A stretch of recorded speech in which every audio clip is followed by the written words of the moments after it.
Happy birthday to you.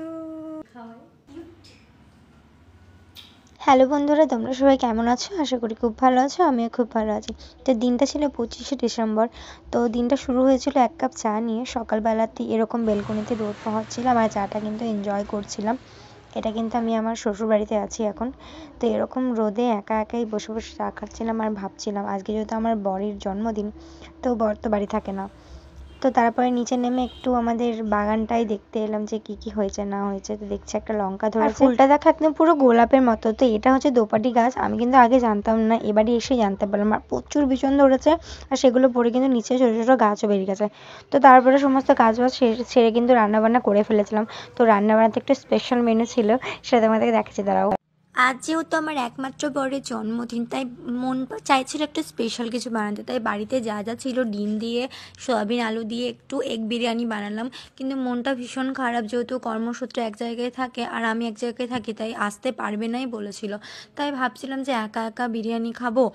তো আমি অল্প একটু খেলাম আর একটু বেশিই করলাম, কি মন হলো করলাম। তা দেখছি হঠাৎ করে 4:30 এসে আমাকে সারপ্রাইজ দিচ্ছে। ভাগ্যিস রেখেছিলাম, সব খেয়ে নিইনি। আর ওকে পায়েস বানানোর প্রক্রিয়া, এখানে গোবিন্দভোগ চাল আছে, যে গুড় পায়েস বানিয়ে দেবো কাজু কিশমিশ দিয়ে সুন্দর করে।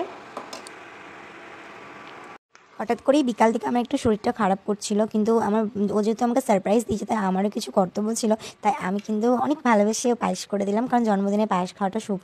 মা যেহেতু নেই, তাই বউয়ের হাতেই পায়েস রান্না খেলো। কার জন্মদিন আছে?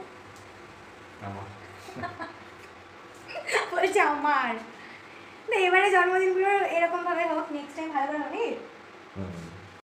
বিনা প্রিপারেশনে বার্থডে সেলিব্রেশন। তো যেহেতু ক্রিসমাস ছিল, চারিদিকে কিন্তু ফ্রুট কেক অনেক অ্যাভেলেবেল।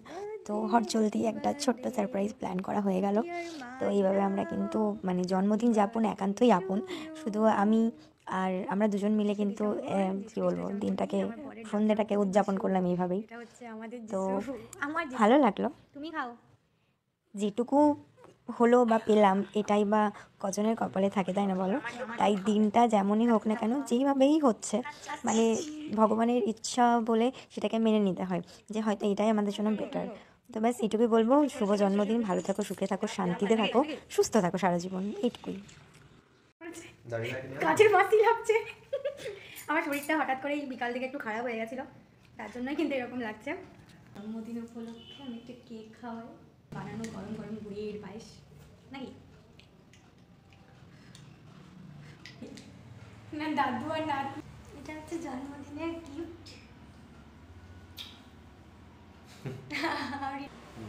আমি এত হাইট কম লাগালেই পাই না, পা তুলছি তাতেও লাগা হয়েছি না। আর ডিনারে লুচি আর একটু মটরের ঘুগনি করেছিলাম। তোমরা ভিডিওটাকে লাইক করে দিও। ভাই সবাই ভালো থেকো।